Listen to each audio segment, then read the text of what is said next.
Not knowing what to say on the phone can be a little uncomfortable. Not only that, but it indicates a lack of direction and professionalism, which can make clients less likely to engage and ultimately less likely to visit your dealership. I remember visiting a men's apparel store once, and the salesperson let me know from the start that he was going to be helpful and fun. As I was looking at sport coats, he walked over and simply said, 46 long, right? Of course, that's back when I was a 46 long. I said, yeah, how did you know that? He said, it's a gift, come with me. It made me smile, and you know what else? I followed him. And if you'd like to be able to have that kind of control on the telephone, stick around.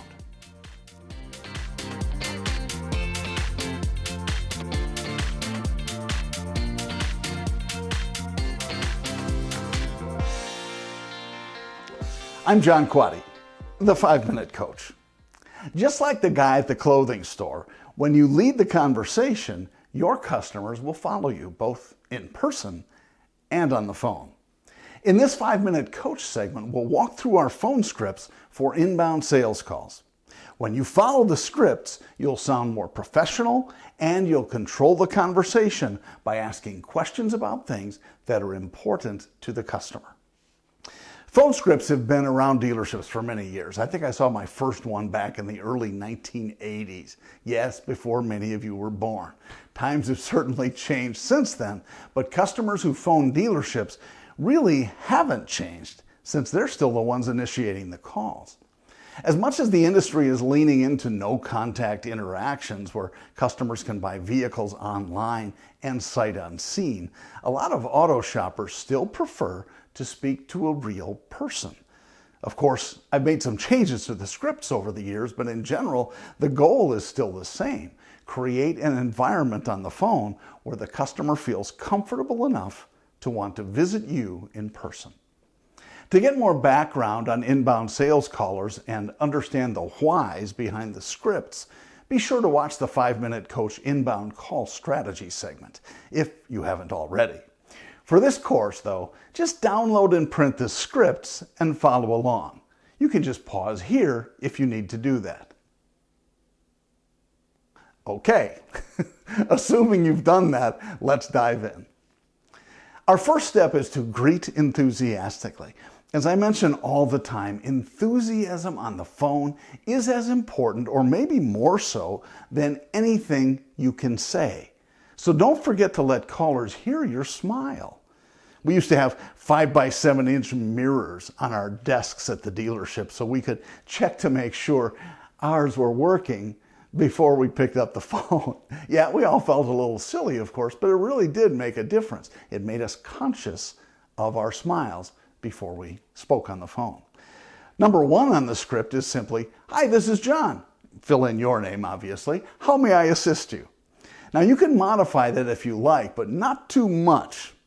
Thanks for waiting. This is John. How may I assist? Or how may I help today? I'm a big fan of the word may versus can. How can I help isn't nearly as professional sounding as how may I assist you today. Just remember to speak slowly so it doesn't all sound jammed together. Next, we acknowledge and answer questions briefly. Number 2 on the script is set up to do exactly that. Acknowledge the questions the caller has and give brief answers to any anecdotal questions. I'll be happy to check on that for you. It acknowledges their initial questions and indicates they can count on you to find the answers for them. As an example, do you have it? Questions can be tricky because you don't want to discourage people from visiting the dealership by saying, nope, that one's sold. Because people often end up buying something different than what they initially inquired about. At the same time, you don't want to mislead them to get them in because then you'll have an angry customer if they do visit.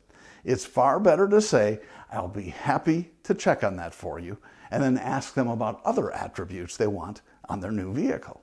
That, of course, leads us to our next call element, gather information. This is on numbers 3 through 7 in the phone script. Those numbers help us learn more about the caller by asking them simple questions like these. Have you had a chance to drive one yet? What other equipment are you looking for on your truck? Do you prefer lighter or darker colors? And then number 4 serves to set up your contact information questions.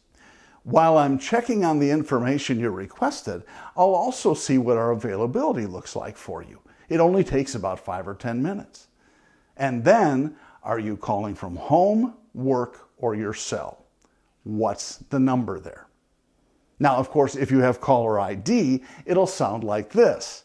Is the 123456789 number here the best one to reach you, or is there another one? Because you can read it out, obviously. And finally, number 7 in this sequence, who am I speaking with, or with whom am I speaking if you're an English major?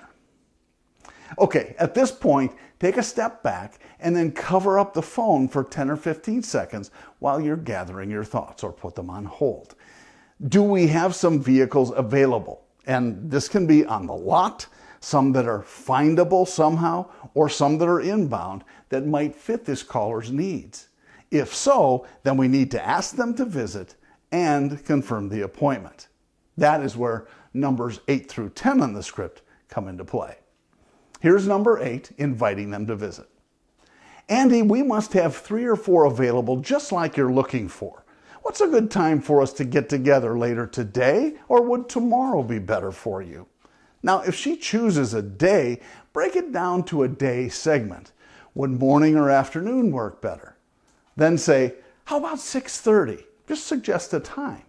If you don't set a specific time, the caller will not feel compelled to keep the appointment. Once you've done that, ask how they'd like you to confirm with numbers 9 and 10 on the script. Confirm the appointment. Number 9 just asks how the caller would like to receive a confirmation. May I text you an appointment confirmation, or would you prefer to write it down? If you can text it, do that immediately after the call with the appointment date and time, your name, contact information, and a link to your dealership's website, hours and directions page, so they know how to get to the store. And then finally, number 10 simply reconfirms that upcoming visit by informing them that you work by and count on appointments. So if something comes up and they're running a little early or late, they should call to reschedule. And that's it for this action-packed episode of the 5-Minute Coach. I'm Jon Quade.